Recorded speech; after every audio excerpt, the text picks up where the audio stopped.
বন্ধুরা, আজকে তো সংক্রান্তির আগের দিন। তো আমাদের সংক্রান্তির আগের দিন পিঠে বানাতে লাগে, তিলের ক্ষীর বানাতে হয়। এই যে তিলের ক্ষীর বানিয়েছে মা।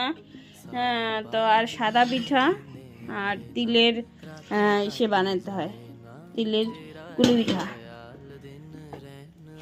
তো এখানে একটু এখন করবে জন্য জলটা এটার মধ্যে ক্ষীর করেছে। তো এখন মা এই যে তিলের ক্ষীর করবে।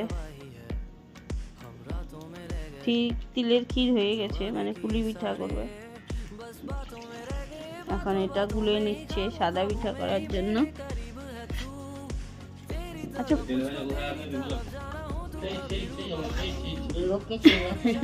কাই করা হচ্ছে এখন। হুম,